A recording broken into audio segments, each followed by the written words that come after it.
Cuando el Estado crece, la libertad se reduce. Cuando el Estado promete darte todo, termina tomándolo todo.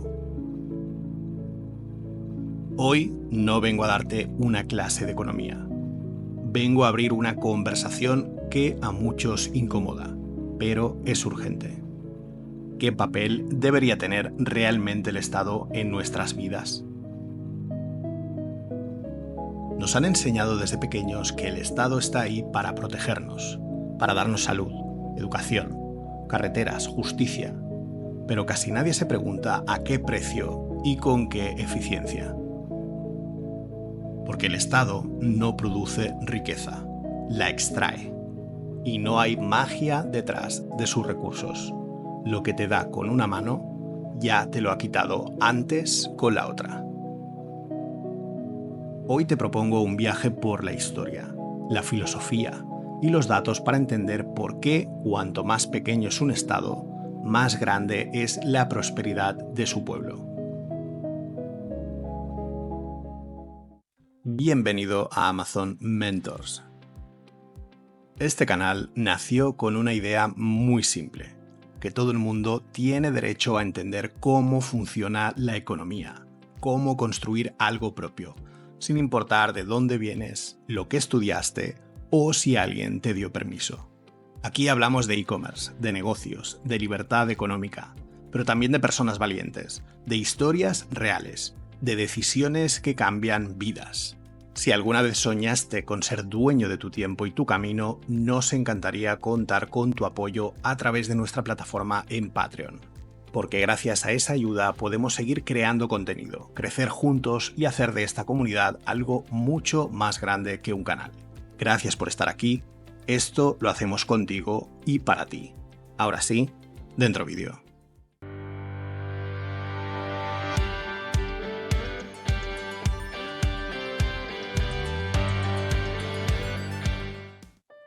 El Estado moderno es una construcción histórica que nació como un mecanismo para proteger derechos fundamentales: la vida, la propiedad y la libertad. John Locke, uno de los padres del liberalismo clásico, lo explicó claramente. El Estado solo es legítimo si protege esos derechos, nada más.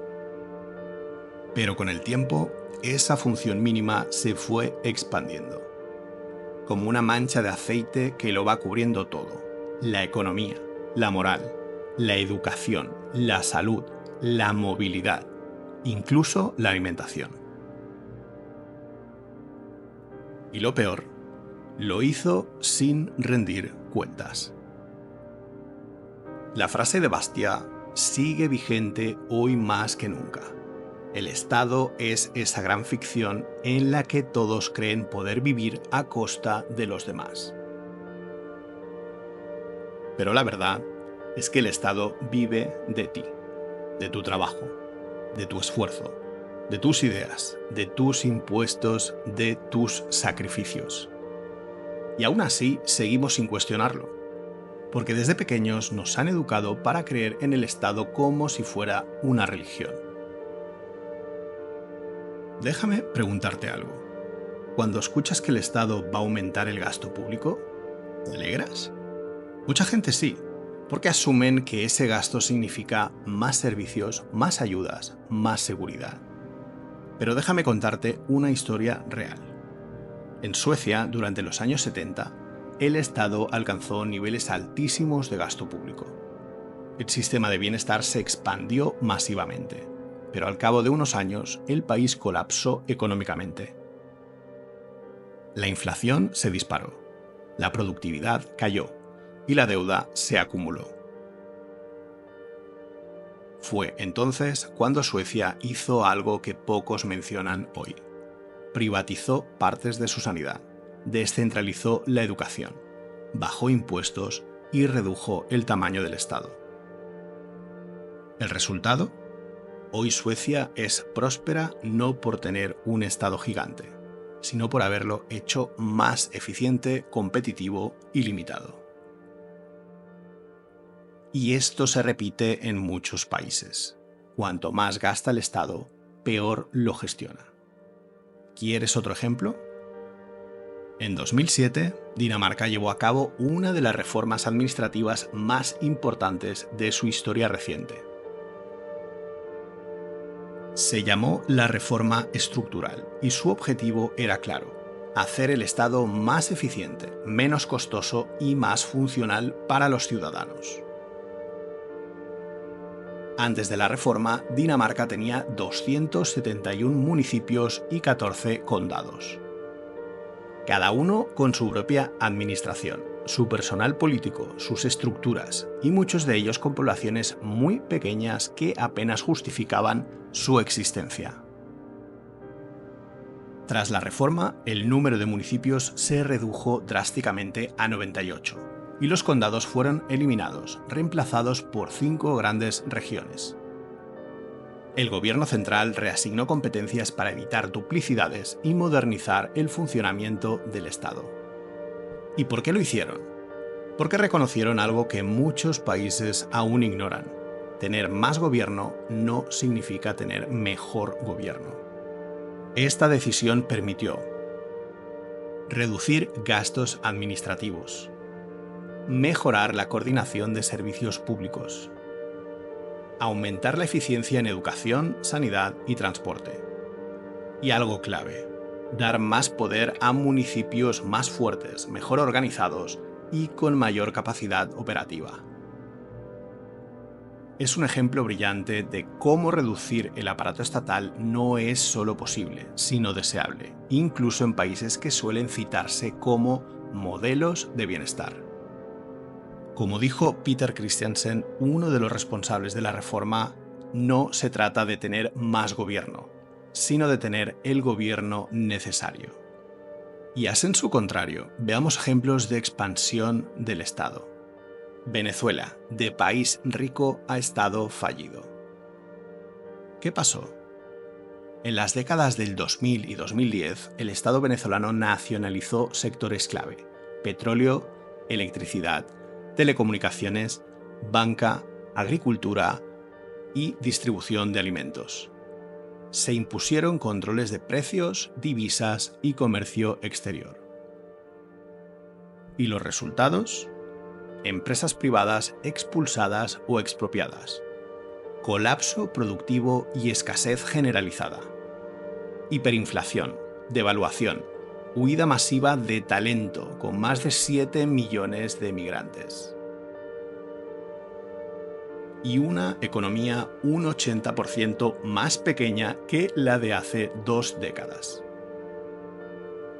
La conclusión: la hiperestatalización convirtió al Estado en empresario, en productor, en regulador y en controlador, y todo lo hizo mal.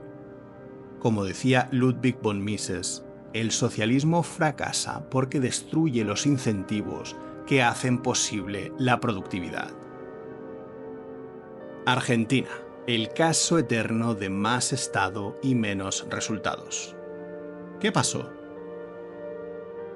En décadas pasadas, el Estado argentino fue acumulando competencias en sanidad, educación, transporte, subsidios, pensiones, energía, precios, comercio, sin reformas estructurales ni reformas de austeridad. Síntomas: casi la mitad de la población dependía directamente del Estado.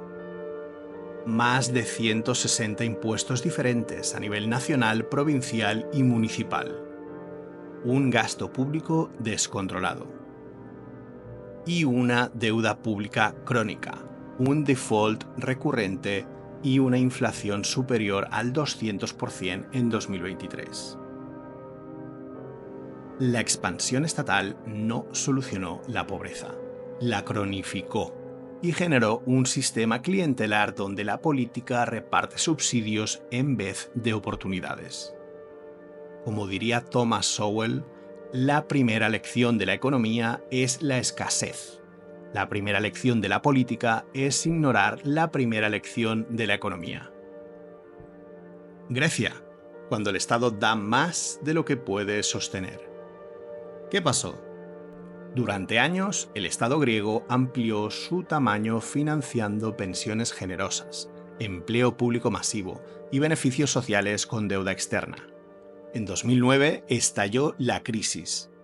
El déficit público superaba el 15%, la deuda era impagable y la productividad interna era muy baja. ¿Y el resultado?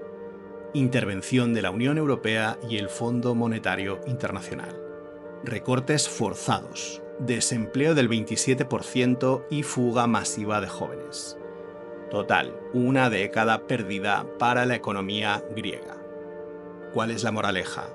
No hay gasto social sostenible si no está respaldado por un aparato productivo eficiente.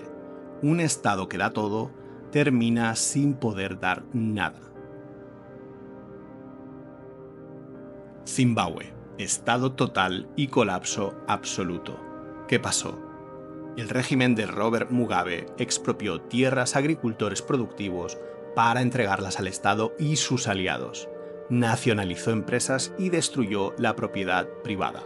Resultado: agricultura colapsada. De exportador de alimentos a país sufriendo hambrunas.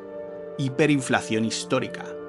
Estamos hablando de una inflación del 79 billones % anual en 2008. Y un sistema de salud y educación desmantelados. ¿Cuál es la conclusión?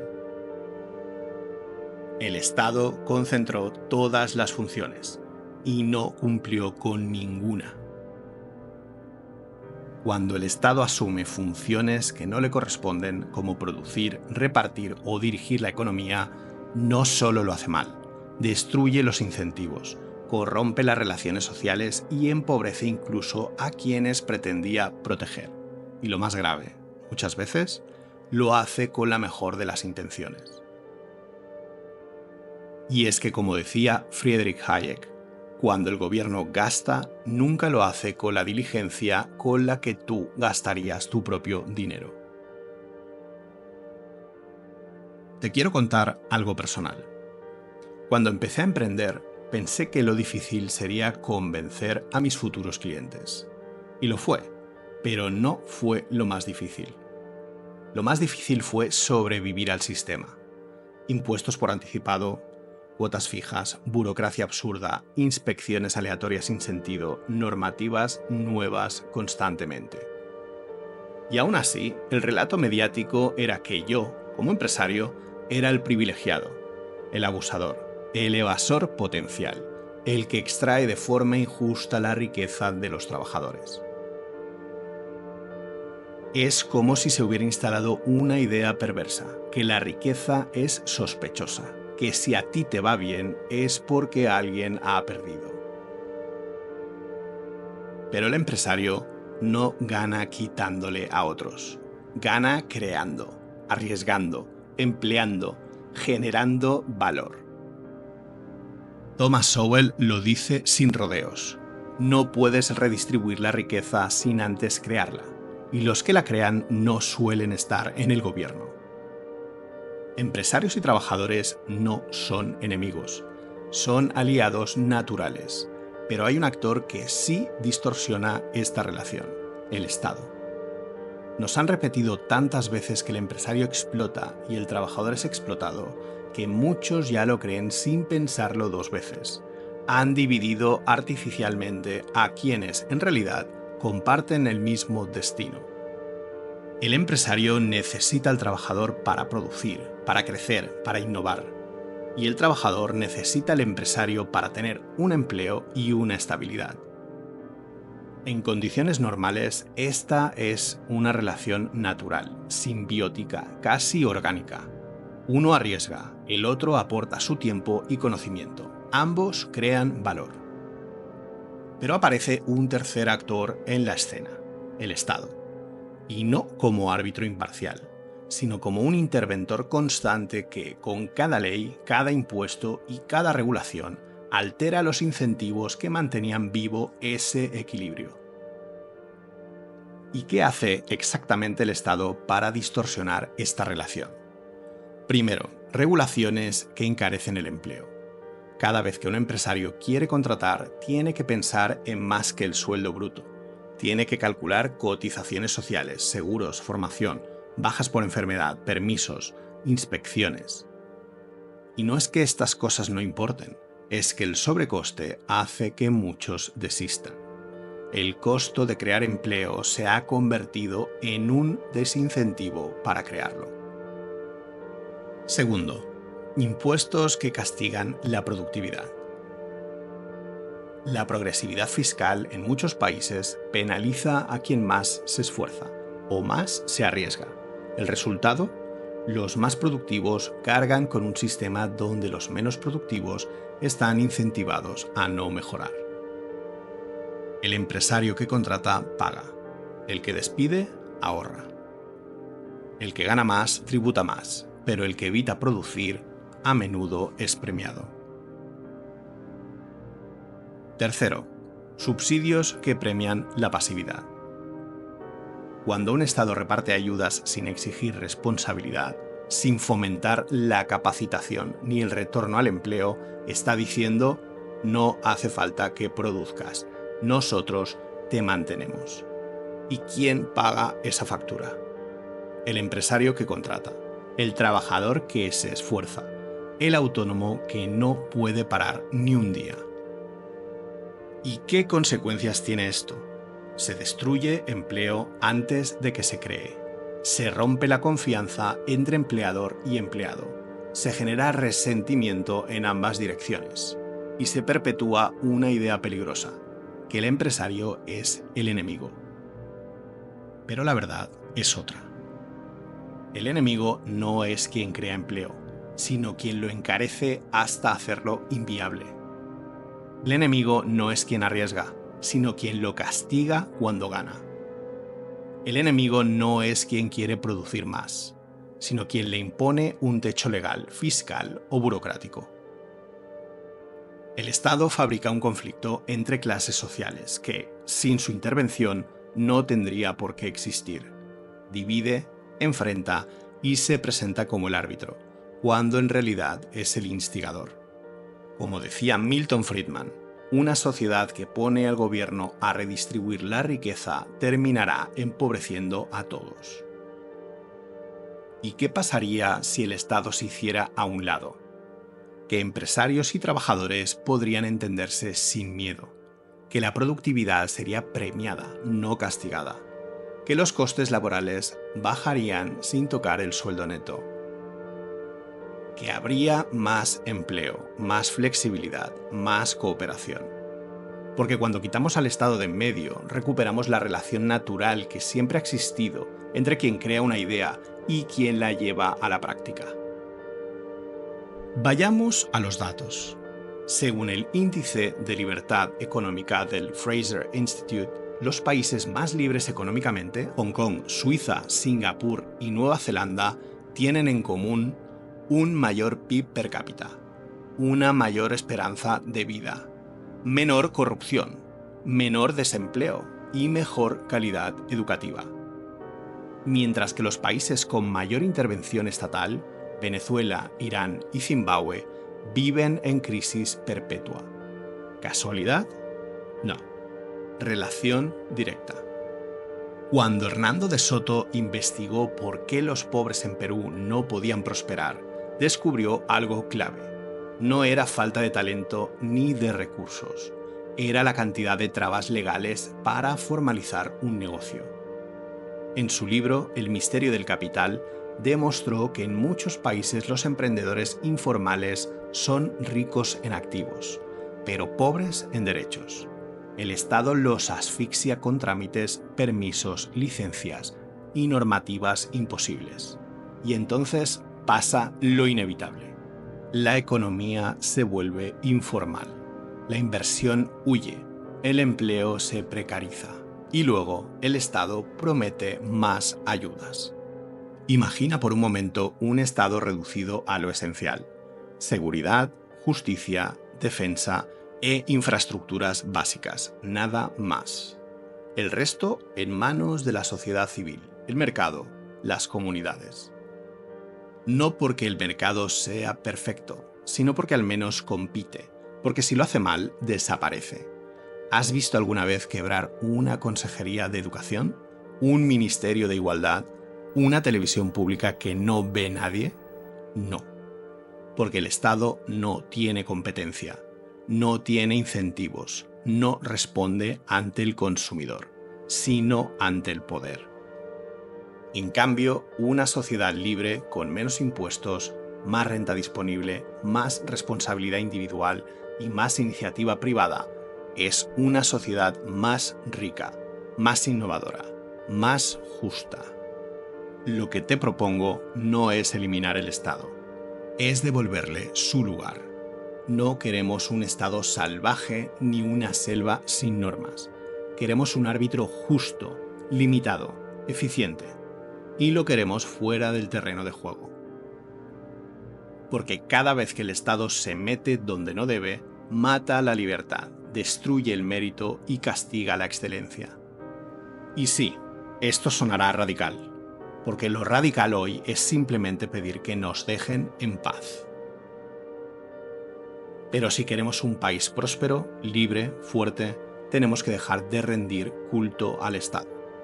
Como dijo Milton Friedman, una sociedad que pone la igualdad por encima de la libertad no tendrá ninguna de las dos. Pero una sociedad que pone la libertad por encima de la igualdad tendrá un alto grado de ambas. Gracias por estar aquí. Si te sientes identificado con este mensaje, comparte, dale like y suscríbete. Quiero saber lo que piensas y voy a estar leyendo todos los comentarios. Una vez más, gracias por estar aquí y nos vemos en el próximo vídeo.